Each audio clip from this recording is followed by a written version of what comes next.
The cry pierced through the desert dawn like a bullet through silence.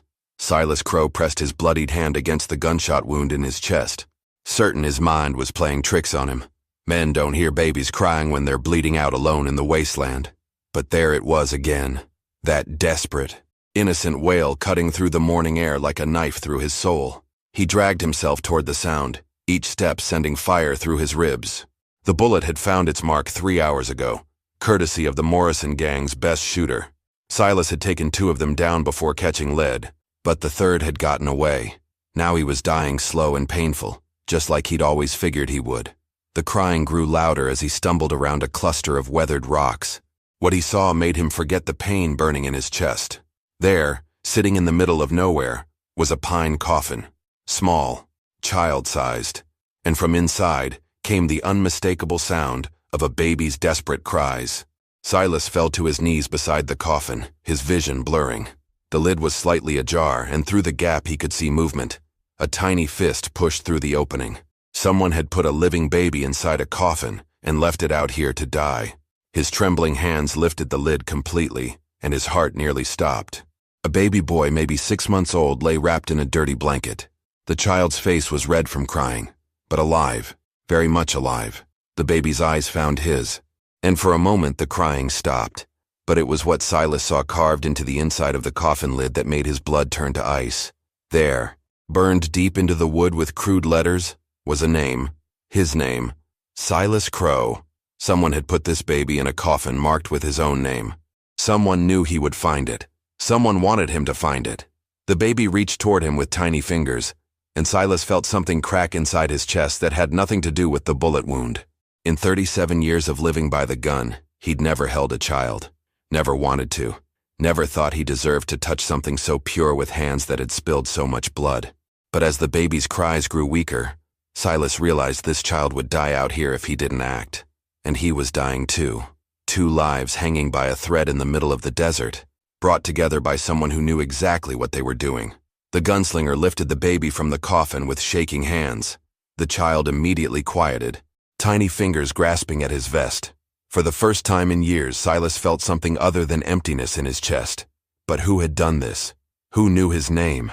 Who knew he would be riding this trail today? And why leave a baby to die in a coffin meant for him?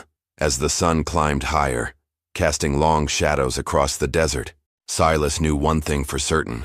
Someone was playing a game with his life, and this innocent child was at the center of it all. The baby's grip on his vest was surprisingly strong for something so small. Silas had seen men die with less fight in them. As he held the child against his chest, he felt warmth spreading through his shirt. Not blood this time, but something else entirely. Something he'd forgotten existed. But staying here meant death for both of them. The desert sun was already climbing, and without water, the baby wouldn't last 2 hours. Silas had maybe 4 hours left before blood loss took him, but that was without carrying extra weight. With the child, he'd be lucky to make it one. His horse Thunder stood 30 yards away, spooked but loyal enough to stay. The animal's ears twitched nervously as Silas approached. Blood still seeping from his chest wound. Thunder had carried him through 6 years of gunfights and close calls, but never with a baby in tow. Silas managed to pull himself into the saddle, the baby cradled in his left arm. Every movement sent lightning through his ribs, but the child had stopped crying completely now. Those dark eyes just stared up at him with an expression too wise for someone so young. As Thunder began walking toward town, Silas's mind raced. Millbrook was 8 miles east, too far for a dying man. But there was something closer. The old Hendricks place, abandoned for 3 years since cholera took the family. If he could make it there, he might find supplies. Maybe even figure out who was behind this twisted game. The baby made soft sounds, not crying but not completely content either. Silas looked down and realized the child was hungry. Of course he was hungry. Someone had left him in a coffin to die. No telling how long he'd been out there. That's when it hit him like a punch to the gut. The coffin wasn't meant to be a grave. It was meant to be found. Someone knew his route, knew his timing, knew he'd be riding this trail after dealing with the Morrison gang. Someone wanted him to find this baby specifically. But who? And why use a child as bait? Thunder stumbled slightly and Silas felt his grip on consciousness slipping. The blood loss was catching up faster than expected. He pressed his hand harder against the wound, but it was like trying to stop a river with his fingers. The baby's eyes never left his face, as if sensing the danger they were both in. Those tiny fingers clutched at his vest with desperate strength. Then Silas saw it, smoke rising in the distance, not from the Hendricks place but from somewhere else entirely. Someone had lit a fire and it was coming from the direction he was heading. Someone was waiting for him. His free hand moved instinctively to his gun, but the movement sent fresh pain through his chest. If this was a trap, he was riding straight into it with a dying body and a helpless baby in his arms. But what choice did he have? The desert would kill them both if he turned back. As thunder carried them toward the smoke, Silas couldn't shake the feeling that every step was exactly what someone wanted him to take. Someone who knew about the baby, knew about the coffin, and knew he'd have no choice but to follow this path. The question burning in his mind as fierce as the bullet wound was simple. Was he saving this child? Or was this child about to get them both killed? The smoke was coming from the Hendricks place after all. As thunder crested the small hill, Silas saw a figure moving around the abandoned homestead, a woman in a faded blue dress, tending to a fire outside the old cabin. She looked up as they approached, and Silas felt his blood chill. He knew that face. Elena Vasquez, the woman whose husband he'd killed in Tombstone 2 years ago. The woman who'd sworn over her husband's grave that she'd make Silas pay for leaving her children without a father. She was supposed to be in Mexico, hiding from the law after stealing money from the bank where she'd worked. Now she was here, in the middle of nowhere, with a fire already burning and supplies laid out like she'd been expecting company. The baby stirred in his arms as thunder slowed to a stop 20 feet from the cabin. Elena stood slowly, her hands empty but her eyes filled with something darker than hatred. She was older now, lines of grief carved deep around her eyes, but her stance was steady, dangerous. "Silas Crow," she said, her voice carrying clearly across the desert air. "Right on time." "Elena," his voice came out rougher than he intended. "You're the one who left the baby." "My grandson," she said simply. "Miguel's boy, born 3 months ago." The pieces fell into place like bullets finding their mark. Miguel Vasquez, Elena's son, the young hothead who'd been riding with the Morrison gang, the third shooter who'd gotten away this morning after putting lead in Silas's chest. "Your boy tried to kill me this morning," Silas said, adjusting his grip on the baby. The child had gone completely still, as if sensing the tension. "And you killed his father. Seems fair he'd try." Elena took a step closer, her hand moving to something behind her back. "But Miguel's always been too soft. Couldn't finish what he started. So you finished it for him, used his own baby as bait." Elena's laugh was bitter as desert wind. "That baby's name is Diego. Diego Vasquez, not Diego Crow. You're not saving him, Gunslinger. You're delivering him." Silas felt the trap closing around him like a noose. His gun hand was his right hand, but the baby was cradled in his left arm, and he was too weak from blood loss to draw fast enough. Elena had positioned herself perfectly, close enough to talk, far enough to react if he tried anything. "The coffin," he said, pieces still falling together. "You carved my name in it. Where dead men belong," she said. "Miguel couldn't kill you clean, so I thought I'd let you choose. Die here alone, or die knowing you'd saved a child whose father you murdered." The baby, Diego, made a soft sound, and Elena's expression cracked for just a moment, grandmother's love breaking through the vengeance. "But here's what my boy didn't know," Elena continued, her hand still behind her back. "That baby's sick. Been sick since birth. Needs medicine we can't afford. Medicine that costs more than we'll ever have." Silas understood now. This wasn't just about revenge. It was about desperation. "You want my money. I want you dead," Elena corrected. "But I'll settle for your money and your life insurance policy. Word is you've got a bounty worth $2,000 plus whatever you're carrying." The baby's breathing seemed shallower now, and Silas could feel tiny tremors running through the small body. Elena wasn't lying about the sickness. "What's wrong with him?" "Heart condition. Needs surgery back east. Costs more than most folks see in a lifetime." Elena's voice broke slightly. "So you're going to give me everything you have and then you're going to die knowing you at least did one decent thing in your miserable life." But something in Elena's eyes told Silas this wasn't going to end with just money. She'd waited too long for this moment to let him walk away, even dying. The question was, how much time did he have before she stopped talking and started shooting? The baby's breathing grew more labored in his arms. Silas could feel each tiny struggle for air, and something inside him cracked wider than his bullet wound. This child was dying, and not slowly. Elena hadn't been lying about the heart condition. "How long does he have?" Silas asked, his voice softer than it had been in years. Elena's composure faltered. Doctor in Millbrook said weeks, maybe days without proper care. That's why. She stopped herself, but Silas could see the desperation bleeding through her anger.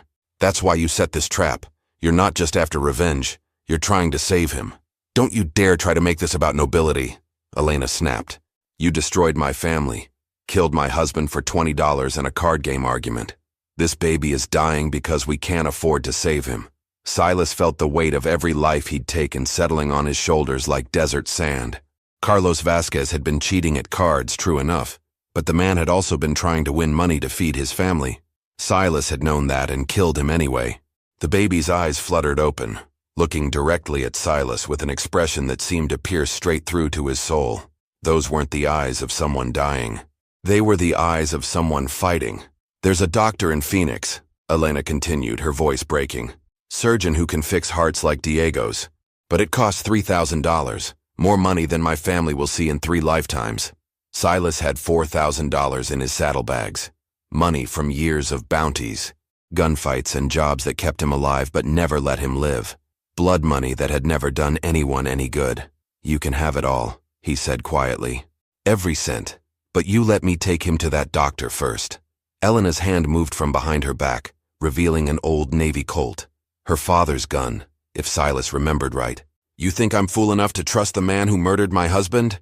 "I'm dying anyway," Silas said, gesturing to the blood still seeping through his shirt. "Got maybe 2 hours left, 3 if I'm lucky. But this baby could live if we stop wasting time and get him to Phoenix. Phoenix is 40 miles. You'd never make it. Then we go to Millbrook. Doc Harper's got basic supplies. Might be able to stabilize him long enough to make the trip." Elena's gun wavered. Grandmother warring with widow. Love fighting hate. "Why would you help him? After everything?" The baby made a small sound, and Silas looked down into those dark eyes again. "Because some things matter more than dying angry." For a moment, the desert was silent, except for the crackling fire and Diego's labored breathing. Elena's gun stayed pointed at Silas, but her finger moved away from the trigger. "Miguel's waiting in Millbrook," she said finally. "He sees you coming with his boy. He'll shoot you on sight. Then you better ride with us and make sure he doesn't." Elena laughed, but there was no humor in it. "You want me to save the man who killed my husband? I want you to save your grandson." The baby's breathing suddenly became more shallow, and Silas felt panic shoot through him like lightning.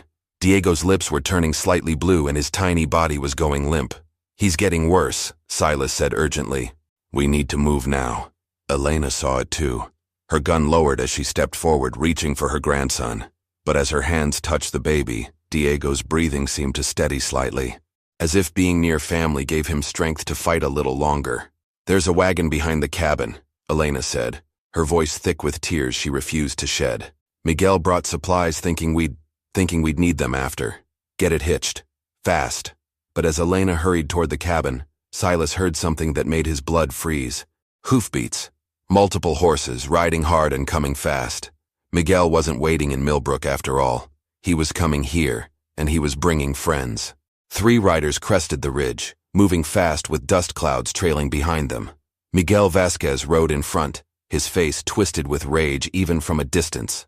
The 2 men flanking him were Morrison gang survivors, the kind of men who'd shoot first and never bother asking questions. Elena heard them too and froze halfway to the wagon. "Miguel, no!" she shouted, but her voice was lost in the thunder of hoofbeats. Silas had seconds to make a choice that would determine if the baby lived or died. He could try to draw his gun one-handed while holding Diego, but he was weak from blood loss and would likely miss. He could hand the baby to Elena and try to fight, but that would leave the child in the crossfire. Or he could do something that went against every instinct he'd developed in 37 years of staying alive. He could surrender. "Elena," he called out. "Take him." She rushed back as the riders thundered into the clearing. Silas carefully transferred Diego to his grandmother's arms. The baby's breathing now so shallow it was barely visible. Elena's eyes filled with tears as she felt how limp her grandson had become. Miguel's horse skidded to a stop, and he had his gun drawn before the dust settled. His face was a mirror of his father's, the same dark eyes, the same stubborn jaw. But where Carlos had been desperate, Miguel was pure fury. Get away from him, Mama, Miguel shouted, his gun trained on Silas. Get away from that baby killer. Miguel, stop! Elena stepped between her son and Silas. Diego cradled protectively in her arms. He was trying to help. Help? Miguel's voice cracked with disbelief. He killed Papa. He's the reason Diego's dying. The other two riders spread out, flanking the scene. Silas recognized them now. Pete Morrison and his cousin Jake. Bad men who'd been running cattle theft and bank jobs across 3 territories. They'd use Miguel's grief for their own purposes without a second thought. Boy's right, Pete said, his gun also drawn. Crow's got a bounty on his head worth more than this baby's medicine. We finish him here, collect the money, everybody wins. Except Diego, Silas said quietly, his hands raised but his eyes on Miguel. Your boy needs that doctor in Phoenix. You kill me now, you'll never have enough money to save him. Miguel's gun wavered. You're lying. $4,000 in my saddlebags, more than enough for the surgery. But only if we get him to a doctor in the next few hours. Elena clutched Diego tighter, the baby's breathing becoming more erratic. Miguel, listen to him. Diego's getting worse. After what he did to Papa? Miguel's voice broke. You want me to trust him? I want you to save your son. The standoff stretched like a wire about to snap. 4 guns drawn, a dying man, a dying baby, and a family torn between justice and love. The desert sun climbed higher, each minute ticking away precious time Diego didn't have. Pete Morrison spat in the dust. Enough talking. We came here to collect a bounty, not listen to sob stories. But Jake Morrison was staring at the baby in Elena's arms, and something in his expression had changed. Pete, he said quietly, that baby looks real sick. So what? So I got a kid too, back in Colorado. The admission hung in the air like smoke from a fired gun. Silas realized this was his moment, the crack in their resolve he could exploit. Then you know what it's like, Silas said to Jake, watching your child suffer and not being able to help. Miguel's gun began to shake. Behind him, Pete Morrison was growing impatient, his finger tightening on the trigger. If you're enjoying this story, hit that subscribe button, because this is just the beginning of Silas's journey toward redemption. But what Miguel decided in the next few seconds would determine if Diego lived to see another sunrise. And Pete Morrison wasn't planning to wait much longer for an answer. Pete Morrison's patience snapped like a dry twig. Jake, what's wrong with you? We didn't ride out here to play nursemaid to some dying baby. Maybe we should hear him out, Jake said, his voice uncertain but his gun still raised. Hear him out? Pete's gun swung toward his own cousin. The man's got a $2,000 bounty on his head. And you want to have a conversation? Miguel's face was a battlefield of emotions. Rage at his father's killer warred with desperation to save his son. Elena watched her grandson's breathing grow weaker with each passing second, her own tears finally falling. Miguel, Elena whispered urgently, Diego doesn't have time for this. The baby's lips were definitely blue now, and his tiny chest barely moved. Silas had seen enough death to recognize it approaching, and this child was losing the fight fast. The wagon, Silas said to Miguel, his voice steady despite the blood loss making him sway in the saddle. Hitch it up. We can argue about my bounty after we save your boy. Don't listen to him, Pete shouted. He's trying to escape. Where am I going to escape to? Silas gestured to the blood soaking his shirt. I'm dying anyway, but that baby doesn't have to. Miguel's gun lowered slightly. For a moment, Silas thought the young father might choose his son over revenge. But Pete Morrison had other plans. Fine, Pete said, his gun swinging back toward Silas. We'll collect the bounty now and figure out the baby later. The shot rang out across the desert like thunder. But it wasn't Pete's gun that fired. Jake Morrison had put a bullet in his cousin's shoulder, sending Pete spinning to the ground with a curse that could be heard 3 counties over. Jake, Pete gasped, clutching his wounded arm. What the hell? I told you, Jake said quietly, his smoking gun still in his hand. I got a kid too. The sudden violence broke Miguel's paralysis. He holstered his gun and ran to Elena, taking Diego from her arms. The baby was so still now that for a terrifying moment, Silas thought they were too late. He's still breathing, Miguel said, his voice breaking. Barely, but he's still fighting. Elena was already running toward the cabin. The wagon's ready. Miguel helped me get him in the back. But Pete Morrison wasn't finished. Despite his wounded shoulder, he was reaching for his gun with his good hand. His face twisted with rage and greed. Silas saw it happening and made his choice. With the last of his strength, he drew his own gun and put a bullet in the ground inches from Pete's good hand. "Next one won't miss," Silas said, though the effort of drawing had nearly made him pass out. Pete looked up at him with pure hatred. "This ain't over." "Crow." "Yes, it is."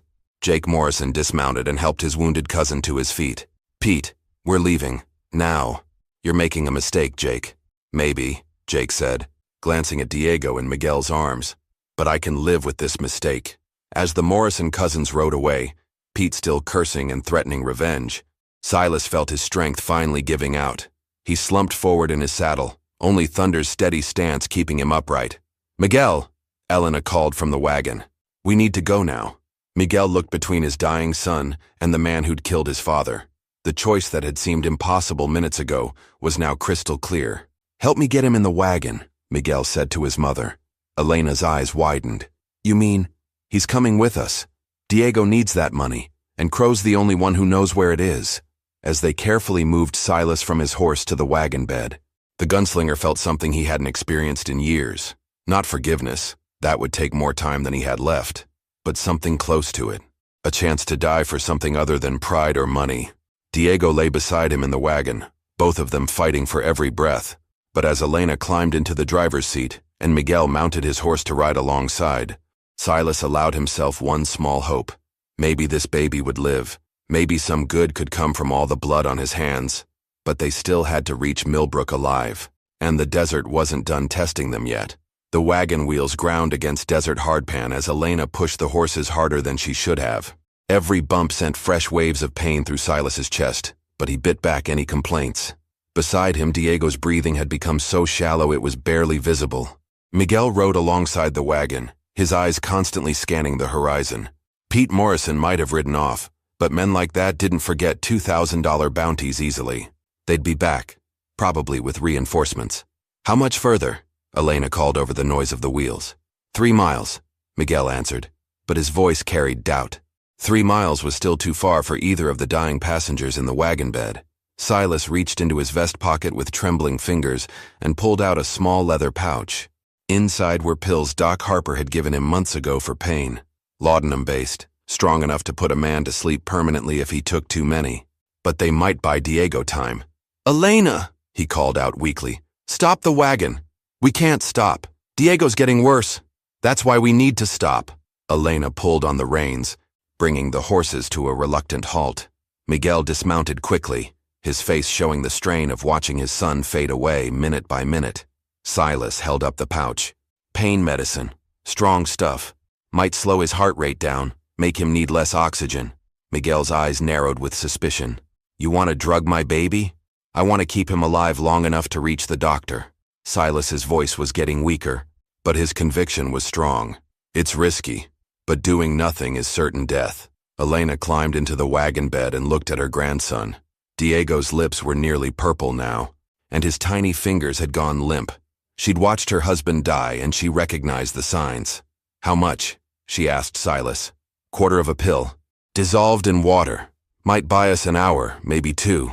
Miguel's hands shook as he took the pouch. "What if it kills him? What if it saves him?" The young father stared at the pills, then at his dying son. It was a gamble with the highest possible stakes. His child's life. "Miguel," Elena said softly, "your papa always said sometimes you have to risk everything to save what matters most." Miguel's eyes filled with tears as he carefully broke off a quarter of one pill.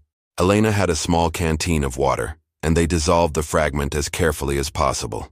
Getting the medicine into Diego required patience they didn't have. The baby was so weak he could barely swallow, and every second of delay brought him closer to death. But finally, they managed to get the dissolved medicine down. Within minutes, Diego's breathing seemed to stabilize slightly. Not better, but not worse. "It's working," Elena whispered. Miguel remounted his horse, hope and terror warring on his face. "Let's go." But as Elena snapped the reins and the wagon lurched forward, Silas heard something that made his blood freeze despite his fading strength. More hoofbeats, coming fast from behind them. Pete Morrison had found reinforcements after all, and this time, he wasn't coming alone. Silas forced himself to sit up, his gun heavy in his hand. Through the dust cloud behind them, he could count at least 6 riders. The Morrison gang wasn't just after his bounty anymore. They wanted revenge for Jake's betrayal, and they'd kill everyone in this wagon to get it. "Elena," he said quietly, "we've got company." She looked back and saw the dust cloud. Her face went pale, but her grip on the reins tightened. "How long before they catch us?" Silas judged the distance and their horse's condition. 10 minutes, maybe less. Diego's breathing remained steady from the medicine, but it wouldn't matter if they were all dead before reaching Millbrook. Miguel had seen the riders too. He spurred his horse closer to the wagon, his gun already drawn. "We can't outrun them," he said. "Not with the wagon." Silas knew what that meant. Someone would have to stay behind and buy time for the others to escape, and there was only one person in this group who was already dying anyway. But as the hoofbeats grew louder behind them, Silas realized he might not have enough strength left to make his final stand count. The riders were gaining fast, their horses fresh, while Elena's team was exhausted from pulling the wagon across rough terrain. Silas could make out Pete Morrison's face now, twisted with rage and determination. The wounded outlaw had gathered every gun for hire between here and the territory line. "Stop the wagon," Silas said firmly. "What?" Elena's voice cracked with panic. "Stop it now. If we keep running, they'll catch us in open ground. At least here we have the wagon for cover." Miguel rode closer, his face grim. "You want to make a stand? There's 6 of them and 1 of you. I'm not much good in a gunfight." "Then don't fight," Silas said, struggling to climb out of the wagon bed. "Take Diego and run. There's a wash about a quarter-mile north. Get to it and keep going to Millbrook." Elena jumped down from the driver's seat and helped steady him. "You can barely stand. How are you going to fight 6 men? Silas checked his gun. 4 bullets left. Not nearly enough, but it would have to do. "I'm not planning to win, just planning to buy you time." "No." Miguel's voice was firm. "I won't let another man die for my family." "Your family?" Silas looked at the young father with something approaching respect. "Boy, you've got more backbone than your daddy ever did." The insult should have stung, but Miguel just smiled grimly. "Papa always said courage isn't about not being scared.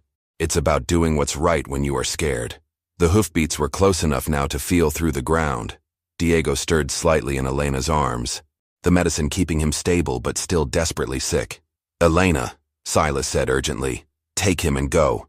Now." But Elena Vasquez had spent 2 years planning revenge, and she wasn't about to run from Pete Morrison and his hired guns. She grabbed her husband's old rifle from the wagon and checked the ammunition. "Carlos died defending our family," she said quietly. "Maybe it's time I did the same." The 3 of them formed a triangle around the wagon as the riders thundered closer. Silas behind the wagon bed, Miguel near the front wheel, Elena crouched by the water barrel. In her arms, Diego breathed steadily, unaware that his entire future was about to be decided by gunfire. Pete Morrison and his gang pulled up 50 yards away, just out of easy pistol range. Smart move. They'd learned to respect Silas's aim even if they didn't fear him anymore. "Crow!" Pete shouted, his wounded arm in a makeshift sling. "You cost me a fortune in bounty money. Time to pay up." "The only thing I owe you is a bullet," Silas called back, surprised by how strong his voice sounded. 6 against 3, Pete laughed. "I like those odds." But Jake Morrison wasn't with them. Silas noticed that immediately and filed it away as potentially important information. "Where's your cousin, Pete? He finally grow a conscience?" Pete's face darkened. Jake made his choice. Now he's gonna live with it, or die with it. The standoff stretched taut as a bowstring. In Elena's arms, Diego made a soft sound. Not distress, but something almost like contentment. The medicine was working, giving him the strength to fight a little longer. That tiny sound seemed to break something loose in the desert air. Pete Morrison drew his gun with his good hand and the shooting started. Silas's first shot took down the rider on Pete's left before the man could clear leather. His second shot went wide as pain flared through his chest, but it spooked another horse and sent its rider tumbling. Miguel's shot missed completely, but Elena's rifle spoke with authority, dropping a third man from his saddle. But 3 guns against 6 was still losing odds, and Silas felt his strength failing fast. Blood loss was making his vision blur, and his hands were starting to shake. Pete Morrison's return shot splintered wood near Silas's head, sending splinters flying. The next volley would probably be the last one he'd ever hear. But then, from the ridge behind Pete's gang, came the sound of a rifle shot. One of Pete's men pitched forward, and chaos erupted in their ranks. Jake Morrison had come back after all, and he'd brought friends. As the Morrison gang found themselves caught between 2 groups of shooters, Silas allowed himself one last smile. Maybe Diego would make it to that doctor after all. Maybe some stories could have happy endings, even in the unforgiving desert. The gunfight was fierce but brief. When the dust settled, Pete Morrison lay face down in the sand, and his surviving men were riding hard for the horizon. Jake Morrison emerged from the rocks with two other men Silas didn't recognize. "Told you this ain't over," Jake said, looking down at his cousin's body. "Guess I was wrong." Elena clutched Diego tighter as the baby's breathing remained steady. The medicine had bought them the time they needed, and now the path to Millbrook was clear.